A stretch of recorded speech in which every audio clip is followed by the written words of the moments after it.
Hello and welcome to mini episode 263 of Real Life Ghost Stories, and I have 3 spooky stories for you today, and the last story comes from the 5th of February 2023, and story number 1 comes from Becky. The closest thing I have to a ghost story takes place in the first home my now husband and I shared. A little backstory: it was a lower flat in a 100-year-old duplex. Overall I loved it, and only felt uncomfortable in the basement and the attic because they were classic old house creepy. That being said, our dog would actively avoid one particular doorway. She would only go through if it was her only option. The one time my parents' dog came to visit, she immediately went to that same doorway and started barking. So maybe they knew something we didn't. Now for my own experience. I would have a recurring dream that a tall, hulking man in old-fashioned work clothes would be standing next to our bed looking down over us. I would wake up gasping, sitting straight up. My husband said it happened even more than I realised. I've always been a vivid dreamer, so I didn't think much of it until we moved. I have not had that dream in 10 plus years since we left that house. People mention pennies from heaven, but on my husband's side of the family, we receive dimes from heaven. Back in 2005, my husband, his mom, his aunt and his cousin were in a horrific car crash on a drive to Disney World in Florida. Tragically, his aunt was killed. At the scene of the crash, they could see coins embedded in the ground from the force of the crash. They had coins in the car to pay for tolls on the trip. When the survivors finally made it to the hotel after being released from the hospital, they found dimes on the bed pillows. From then on, it has become fairly common in our family to find dimes in unlikely places. This has happened many times, but I'll tell you the most memorable ones for me. One day I was cleaning up our flat shortly after we had gotten an accepted offer to purchase our first home. I dusted off a windowsill, turned to pick up the dusting spray, and turned back to find a dime on the freshly dusted sill. We took that as a sign that Auntie Laura approved of our purchase. We also found a dime shortly after getting engaged, and I carried it in my purse with a picture of Laura on our wedding day. I'm a college instructor, and I was preparing for a new semester to start. A colleague and I were moving some supplies from one room to another. I had been feeling particularly down and anxious that day. Imposter syndrome sucks. We had just left one load of supplies and came back with another load. There was a dime on top of what we had just moved. I think Aunt Laura was telling me that everything was going to be just fine. I've saved the best till last. In 2015, we were preparing to leave for a trip to Disney.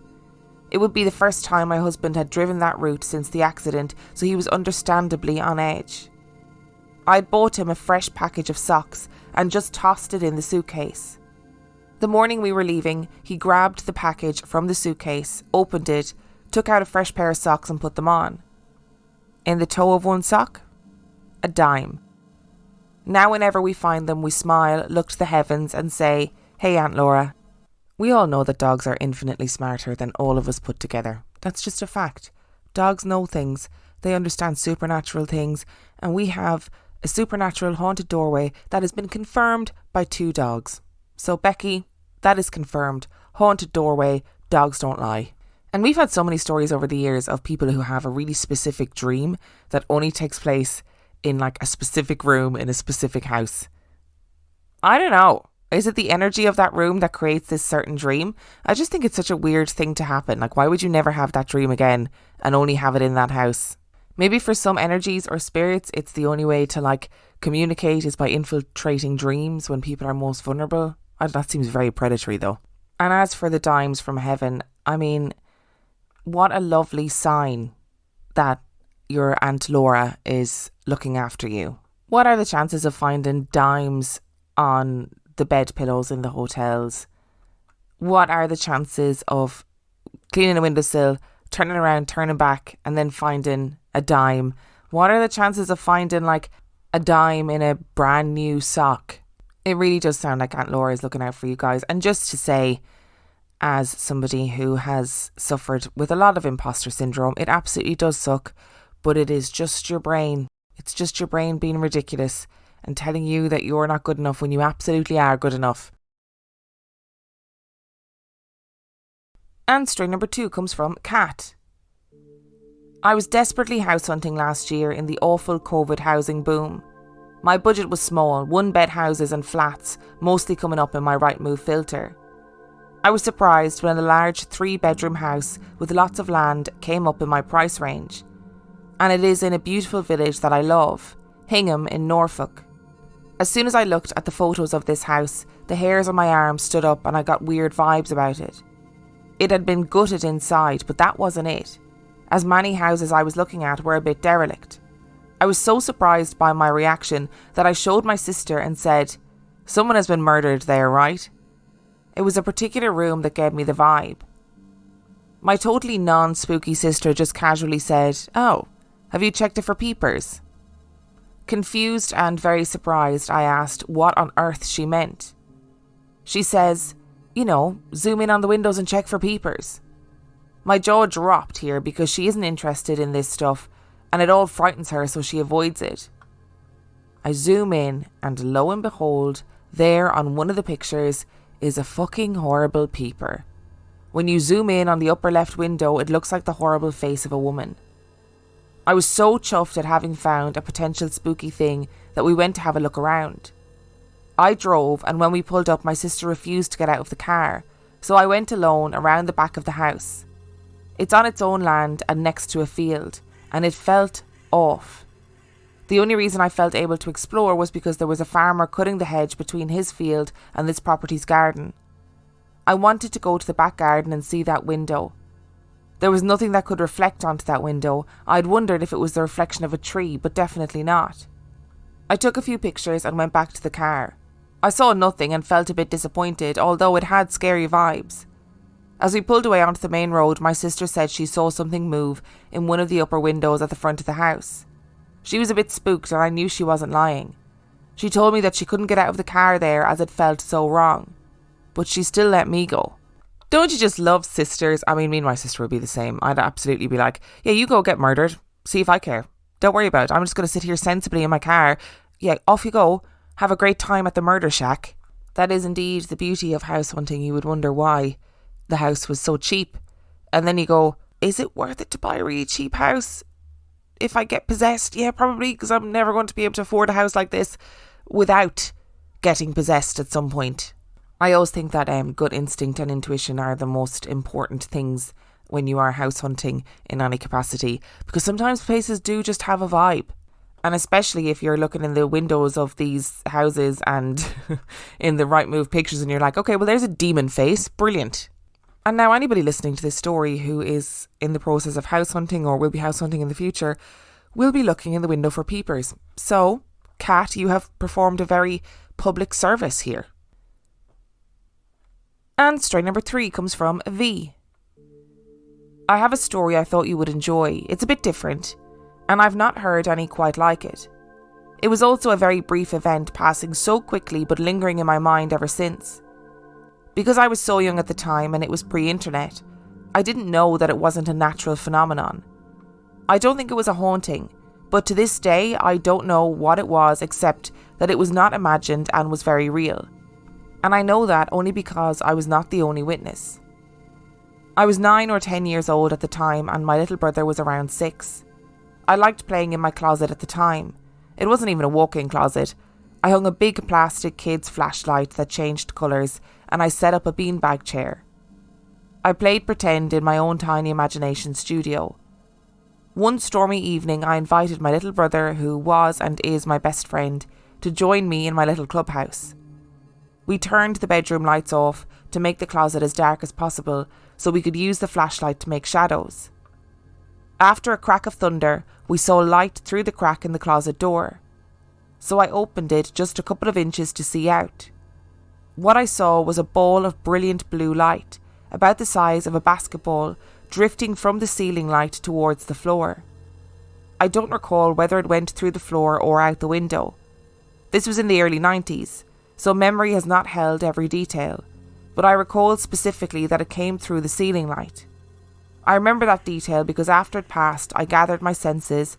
I climbed to the top bunk to check for burns on the ceiling.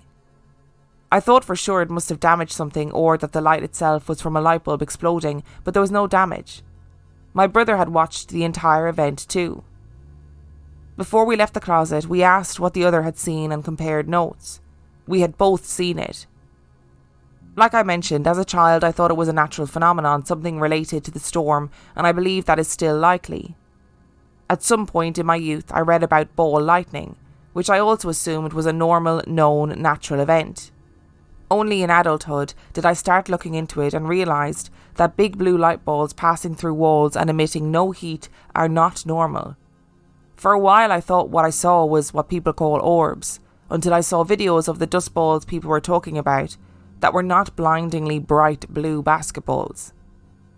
Every decade or so I'll mention this event to my brother because I start wondering if it was a dream or a false memory. Every time I bring it up, he remembers it too.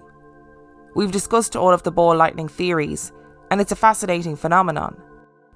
As an open-minded skeptic and daughter of a physics teacher, I looked for the logic in it. My go-to theory has been that the energy in thunderstorms triggers a sort of mental mirage in the brain, not really a hallucination, but similar to how the brain creates an image of a tunnel in an NDE. My brother and I never discussed it with other people, but just last year, 30 years after the event, I decided to share it with my mom. As a kid, I never thought my parents would be into supernatural things. As an adult, I remember my childhood home contained an entire shelf of hardbound volumes of Reader's Digest publications that were collections of supernatural and unexplained short stories and anecdotes. I guess it never dawned on me that my parents purchased the books in our house, and books didn't just occur naturally in homes. Anyway, when I told my mom, I thought maybe she'd have some kind of explanation or at least find it entertaining. Oh no. Her reaction was the best worst thing possible and completely unexpected. She told me her giant glowing ball story. When she was in college, Mom had one of those Volkswagen vans. She lived in Fairmont, West Virginia, a couple of hours from where I'd grown up later, and was driving with a friend around in the outskirts of town one evening. In case you've never been to West Virginia, let me describe the nature of it. Outside of towns, even the biggest ones, is pretty much just dense forest. This is still true in the 2020s, but even more so in the 1970s. The roads were 2 lanes and curvy, winding through or over forested hills, and you can't see much ahead of you. Near the top of the hill, Mom saw a bright blue light and pulled over because she thought it could be dangerous. Just above the power lines, she saw what she described to me as more of an oval than a ball, that was the same size as the van she was driving. She thought it was an exploded transformer at first, but it lingered and was clearly a solid object, not a fire. She told me it then moved away into the forest and disappeared. She and her friend compared notes on what they saw, so she knows her experience was also entirely real. So my ball of light story was completely one-upped by my mom's, which was definitely not ball lightning. I sat in stunned silence on the phone for a while after she told me about this. Her story started living in my brain alongside my own, and now it can live in yours. How bizarre. And I just want to remind people that, contrary to popular belief, not a scientist, I know that might shock some of you, but still not a scientist. But I do think that thunderstorms, in my scientific opinion, are weird. And they create weird energy. Like, look at the Humpty Doo poltergeist case. Started with a thunderstorm. Like, was it a ball of energy that had sort of passed through your house? But like you say, if it was ball lightning, as, people like to explain things like this as, surely it would have caused some sort of damage or left some sort of heat signature. And if it wasn't that, then what was it? And what did your mom see? Because whatever your mom saw, that sounds like some alien bullshit. Did you see tiny aliens, like the borrower equivalent of aliens? And did your mom just see bigger aliens? Either way, that is very weird. And I'm kind of glad that your brother was there to witness it, so that in those times when you're like, surely I must have made that up in my brain, you can be like, do you remember that time? And it is always nice to have your stories validated.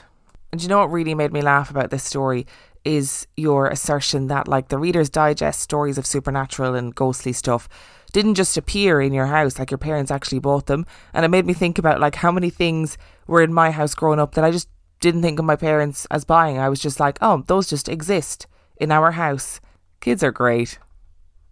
Thank you so much for listening to today's episode. Thank you to Becky, Kat and V for sending in your stories. Remember, the last story was from the 5th of February 2023. And if you would like to send in your story, you can do so by emailing it to reallifeghoststoriespodcast@gmail.com. You can also check out the website reallifeghoststoriespodcast.com. And if you are desperate for some extra content, you can sign up to Patreon. That is patreon.com/reallifeghoststories, where for $5 a month or $2 a month, you get access to heaps of extra content, as well as every single main and mini episode completely ad-free. And on that note, I shall see you next time.